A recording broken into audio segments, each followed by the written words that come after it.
नमस्कार, एक बार फिर से आप सभी का स्वागत है जी हिंदुस्तान के ई विमर्श डायरेक्ट विद मिनिस्टर्स में।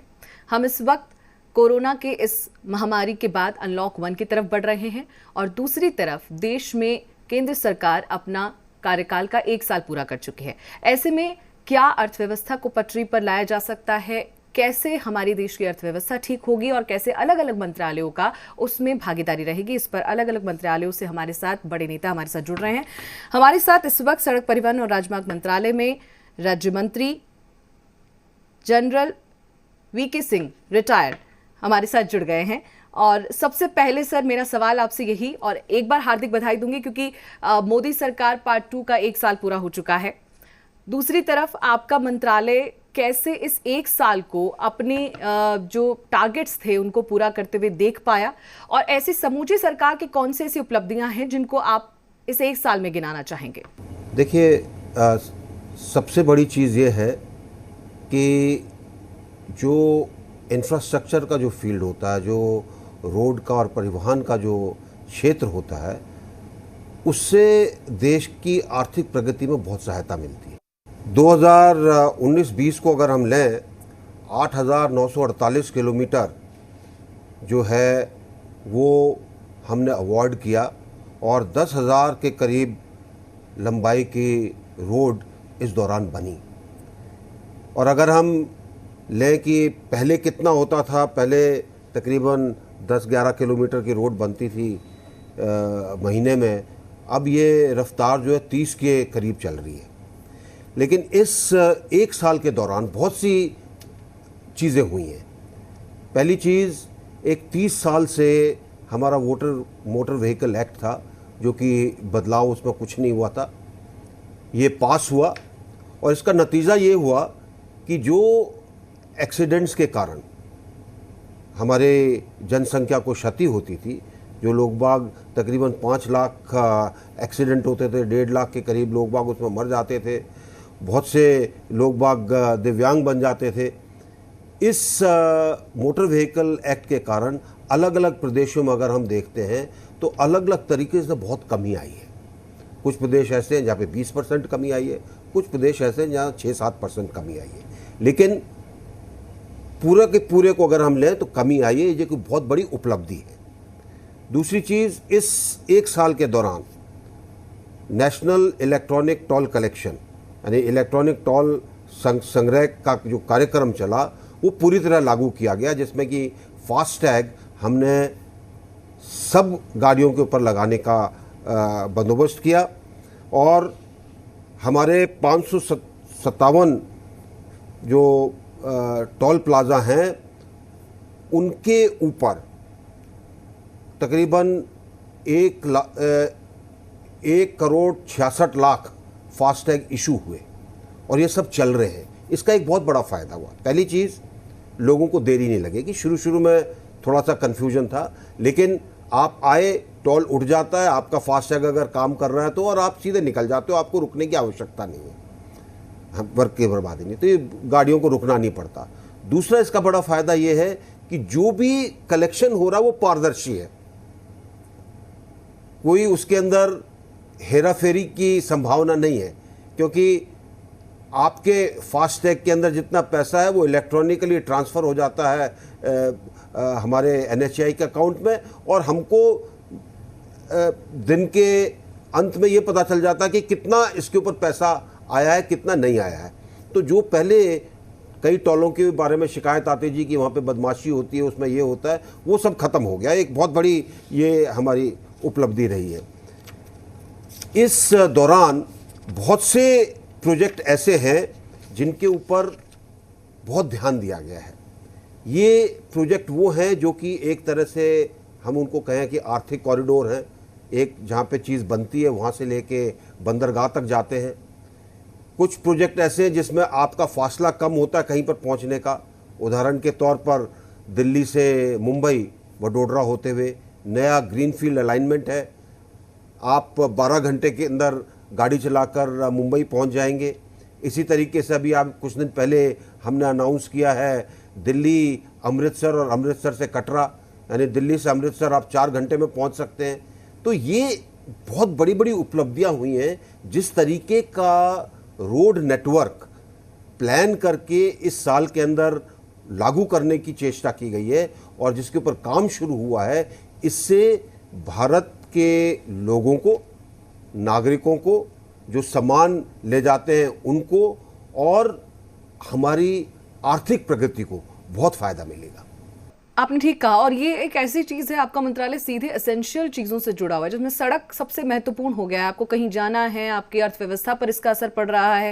लेकिन सर, साल 2019-20 के बजट में कहा गया कि आने वाले 5 साल में 803 अरब की लागत से देश में 1.25 लाख किलोमीटर की सड़कों को अपग्रेड किया जाएगा। तो ऐसा कुछ हुआ है कि इस एक साल में कोरोना की वजह से इस पर असर पड़ा हो, और अगर असर पड़ा है तो इसकी भरपाई के लिए कोई प्लान है मंत्रालय के पास?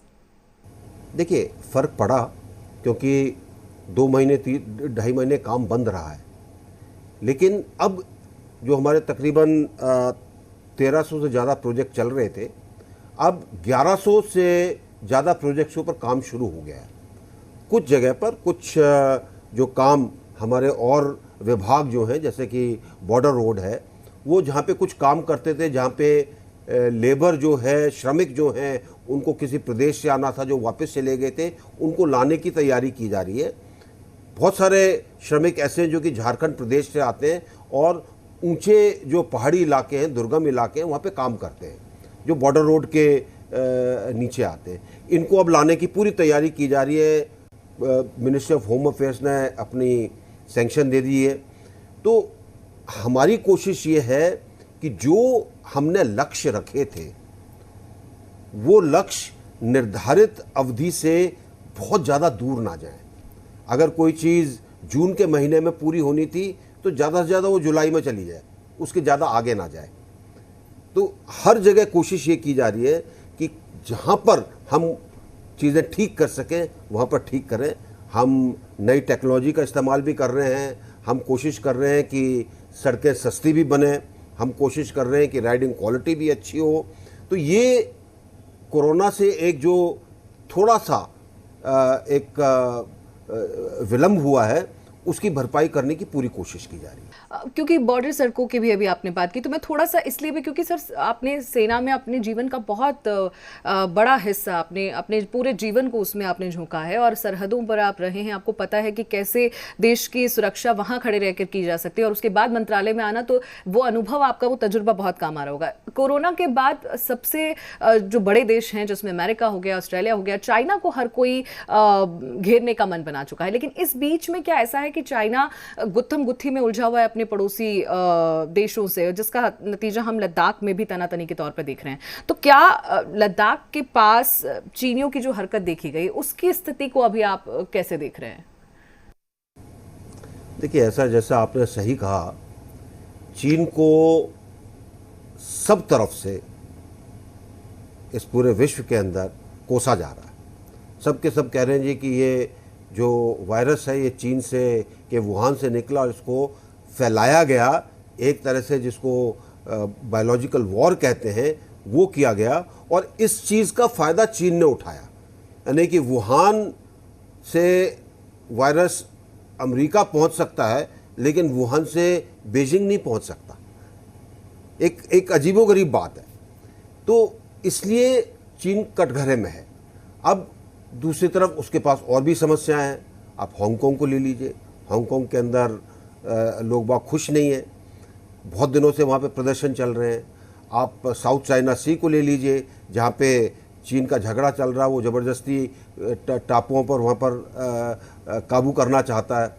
तो एक देश जिसके साथ अभी तक ज़मीनी सीमा का निर्धारण नहीं हुआ है चीन का, बाकी सबके साथ उसका हो गया, सिर्फ भारत के साथ नहीं हुआ है। तो भारत के साथ उसने कुछ ऐसी चीज़ करने की कोशिश की है कि लोगों का ध्यान दूसरी तरफ जाए। तो मैं इसको उस तरीके से मानता हूँ कि यहाँ पर कोशिश ये की जा रही है कि किसी तरीके से ऐसी स्थिति पैदा की जाए कि बाकी जो चीज़ें हैं, जैसे कि चीन कटघरे में खड़ा है, ध्यान जो है थोड़ा सा दूसरी तरफ आकर्षित हो। कभी नेपाल या फिर कभी सरहद पर अपनी सेना को आगे करके चीन जबरदस्ती दबाव बनाने की कोशिश कर रहा है। ऐसे में सीमावर्ती इलाकों के लिए कोई खास रणनीति है आपके मंत्रालय की? देखिए, सीमावर्ती इलाकों के विकास की एक भारत सरकार की एक नीति बनी है। अलग अलग तरह के वहाँ पर मार्गों के विकास के लिए नीति बनी है, चाहे वो उत्तराखंड हो, चाहे लद्दाख हो, चाहे हिमाचल हो, चाहे हमारा अरुणाचल प्रदेश हो, चाहे सिक्किम हो। सब जगह किस तरीके से विकास सीमा तक पहुंच सके, इसकी रणनीति काफ़ी दिनों से बनी हुई है। इसके ऊपर काफ़ी काम चल रहा है और मैं आपको उदाहरण के तौर पे बताना चाहूँगा कि 2010 के अंदर सोच विचार हुआ और 2011 के अंदर एक फैसला लिया गया कि तकरीबन 72 मार्ग ऐसे हैं, सड़कें ऐसी हैं जिनके ऊपर काम होना चाहिए। वो काम 2012 के बाद एकदम से शुरू नहीं हुआ, वो काम शुरू हुआ 14 के बाद, जब सरकार भारतीय जनता पार्टी की आई, मोदी जी उसमें आए, उन्होंने उस चीज़ के ऊपर जोर डाला। और आज स्थिति ये है कि इन 72 जो हमारी चीज़ें बननी थी, इसमें से तकरीबन 99% काम हो चुका है इन 5-6 वर्षों के अंदर। सिर्फ 2 मार्ग ऐसे हैं जिसमें 27 किलोमीटर के करीब का गैप है, वो भी साल के अंत तक पूरा हो जाएगा। तो मैं ये कहना चाहूँगा कि इस मंत्रालय ने बहुत ध्यान दिया है कि देश की सीमाओं तक जो विकास होना चाहिए वो वहाँ तक पहुँचे। और उसके अलावा कई चीज़ें और हमने अपनी बनाई है, जिसमें अलग अलग प्रदेशों के अंदर अच्छा मिलाप हो, अच्छे रोड बने एक प्रदेश से दूसरे प्रदेश में जाने में, खासकर हमारे उत्तर पूर्व में।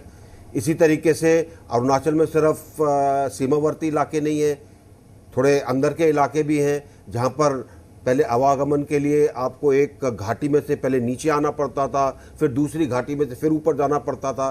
तो इन घाटियों को कैसे मिलाया जाए, इसके ऊपर काम चल रहा है।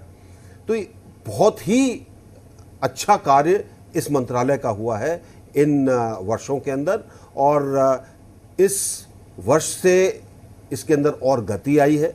और मेरा अपना मानना है कि इन अगले 4 वर्षों के अंदर आप देखेंगे कि हमारे सीमावर्ती इलाकों का जुड़ाव भारत के बाकी इलाकों के साथ बहुत अच्छा हो जाएगा। एक सवाल मेरा और इसी से कुछ जुड़ा हुआ है, क्योंकि गृहमंत्री अमित शाह ने संसद में कहा था कि जो अक्साई चीन है उसके सहित संपूर्ण जम्मू कश्मीर जो है वो भारत का अभिन्न हिस्सा है। अक्साई चीन के इस प्रोजेक्ट को कैसे आप देख रहे हैं? मतलब इसको वापस पाने की दिशा में कोई कदम उठाएगी सरकार? और ये मैं इसलिए पूछ रही हूँ क्योंकि अभी चाइना जिस स्थिति में है वहाँ से बहुत सारे सवाल बहुत सारे लोगों के मन में हैं।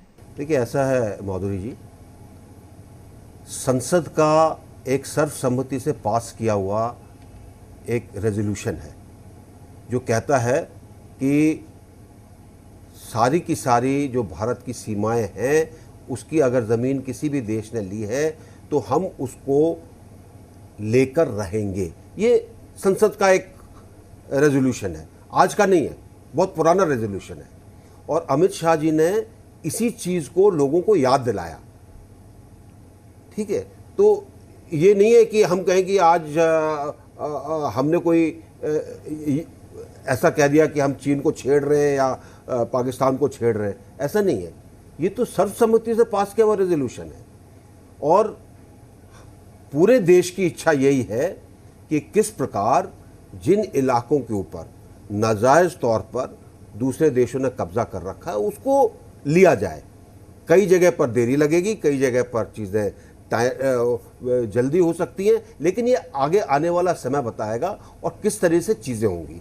जहाँ तक चीन का सवाल है, सीमा वार्ता के लिए बहुत दिनों से एक दोनों देशों के बीच में एक निर्णय हुआ था और इसकी बहुत सारी बैठकें हो चुकी हैं, जिसमें एक उनका नीतिकार और सलाहकार आता है, एक हमारी तरफ से जाते हैं और ये दोनों मिलकर बात करते हैं, क्योंकि सीमा विवाद बहुत पेचीदा है। इसमें इतिहास भी जुड़ा हुआ है, इतिहास के कई और चीज़ें जुड़ी हुई हैं। किसी टाइम कोई इलाका किसी ने ज़बरन ले लिया, वो कहता है जी कि ये मेरे पास था, दूसरे ने उसको ठीक किया, वो कहता जी मेरे पास था। तो हाँ, तो बहुत सारी चीज़ें हैं, इसलिए ये कोई आसान हल नहीं है कि हम बैठ जाएं और कहें जी ये लाइन है और ये लाइन बन गई। अब मैकमोहन लाइन को आप देखिए, मैकमोहन लाइन एक मोटे पेन से नक्शे के ऊपर बनाई गई। उस मोटी लाइन को अगर आप ज़मीन पर उतारेंगे तो कम से कम 15 किलोमीटर की लाइन है। अब आप बताइए कि इसके अंदर आप कौन सी चीज़ को मानेंगे, लाइन के उत्तरी कोने को मानेंगे या दक्षिणी कोने को मानेंगे। तो ये सब चीज़ें डिस्कस होती हैं एक बॉर्डर रेजोल्यूशन के लिए, और दोनों देश हर साल एक इनका कार्यक्रम है जिसमें बैठकर इसके बारे में बात करते हैं। अब आपके मंत्रालय से जुड़े कुछ और अहम सवाल हैं मेरे पास, जिसमें एक बहुत महत्वाकांक्षी प्रोजेक्ट है मोदी सरकार पार्ट 2 का, ऑल वेदर रोड जो प्रोजेक्ट है, उसमें आपने कहा कि 2021 में हरिद्वार महाकुंभ के पहले हर हाल में से तैयार किया जाएगा। तो अभी इस प्रोजेक्ट को निपटने के लिए क्या बड़ी तैयारी आपके मंत्रालय के पास है? देखिए, चार धाम का जो प्रोजेक्ट है एक बहुत बड़ा प्रोजेक्ट है, बहुत महत्वाकांक्षी प्रोजेक्ट है और बहुत ज़रूरी प्रोजेक्ट है। इसके अंदर रोड को चौड़ा करने का काम है, इसमें और सुविधाएं देने का काम है, और इसके ऊपर सुप्रीम कोर्ट के अंदर लोग बाग गए कि जी ये क्षेत्र जो है ये पर्यावरण की दृष्टि से इसके ऊपर और सोच विचार करने की आवश्यकता है। तो एक हाई लेवल कमेटी बनी। उस हाई लेवल कमेटी ने अपनी रिपोर्ट जो है तकरीबन 2 महीने पहले दे देनी चाहिए थी, लेकिन वो अभी तक रिपोर्ट आई नहीं है। हमारा उनके साथ मिलाप है और हम कोशिश कर रहे हैं कि वो रिपोर्ट जल्दी आए ताकि इस काम के ऊपर हम लग सकें। अच्छा, आपको मैं बताना चाहूँगा कि इस काम के, इस मार्ग के ऊपर जितने भी मार्ग बन रहे हैं, चाहे बद्रीनाथ को कनेक्ट करने के लिए हो, चाहे केदारनाथ के लिए हो, चाहे गंगोत्री के लिए हो, चाहे यमुनोत्री के लिए हो, चाहे हरिद्वार के विकास के लिए हो, इन सब मार्गों के ऊपर काम चल रहा है।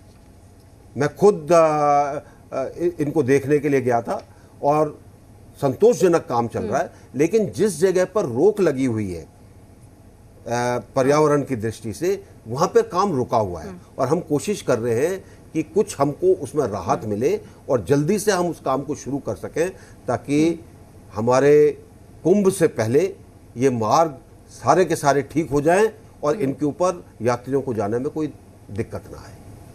सर, एक तरफ 20 लाख करोड़ का पैकेज, दूसरी तरफ आत्मनिर्भर बनने का मंत्रा, ये प्रधानमंत्री नरेंद्र मोदी के कहे जाने के बाद खास तौर पर अगर आपके मंत्रालय की मैं बात करूं तो कौन से ऐसी चीज़ें हैं जिसपे आप मौके की तरह देखते हैं और जिसको आप चुनौती मानते हैं?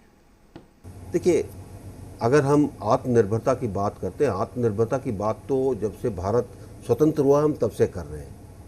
मोदी जी ने उसको और सशक्त करने का प्रयत्न किया है, बहुत जोर दिया है। जब से उन्होंने प्रधानमंत्री की कमान संभाली है तब से वो कह रहे हैं make in India, make in India, make in India. वो क्या है make in India? Make in India Bharat को आत्मनिर्भर बनाने का प्रयत्न है। ये प्रयत्न और ज़रूरी हो, क्योंकि किसी भी देश की ताकत तब बनती है जब वो अपने संसाधनों के ऊपर पूरे तरीके से आश्रित हो। अगर वो दूसरों के ऊपर आश्रित है तो दिक्कत होती है। इसके अलावा जब हम बात करते हैं 20 लाख करोड़ के पैकेज का, अलग अलग सेगमेंट के अंदर ये दिया गया है। अलग अलग इंडस्ट्री को कैसे करना है, कैसे उनके लोन्स के बारे में चीज़ें करनी है, कैसे एमएसएमई को और बढ़ाना है। और जहाँ तक रोड सेक्टर का सवाल है, हमारे मंत्री गडकरी जी जो हैं बहुत ही सूझ बूझ कर बहुत अच्छे तरीके से वो ये देखते हैं कि कैसे हम बाज़ार से पैसा लेकर रोड बनाने के अंदर और पैसा डाल सकें, ताकि हमारा जो रोड नेटवर्क है वो और अच्छा बने। जितना आपका रोड नेटवर्क अच्छा बनेगा उतनी आपकी आर्थिक प्रगति और ज़्यादा होगी। और रोड नेटवर्क बनाने के अंदर सब अलग अलग सेक्टर्स के ऊपर फ़र्क पड़ता है। उसके लिए गाड़ियाँ भी चाहिए जो रोड बनाएंगी, स्पेशलिस्ट व्हीकल भी चाहिए, नॉर्मल भी चाहिए। आपको बहुत सा लेबर श्रमिक उसमें लगते हैं, कोई मिट्टी लाने का काम करता है, कोई पत्थर लाने का काम करता है। उसके लिए अलग अलग जगह होती हैं जो कि वहाँ पे श्रमिकों का काम होता है। आपका जो भी वहाँ पे मटेरियल लग रहा है वो अलग अलग जगह से आता है, तो उसमें सीमेंट भी चाहिए, उसमें स्टील भी चाहिए। तो हर तरीके से जो रोड सेक्टर है वो हमारे पूरे के पूरे सिस्टम के अंदर अलग अलग जगह पर फ़र्क डालता है।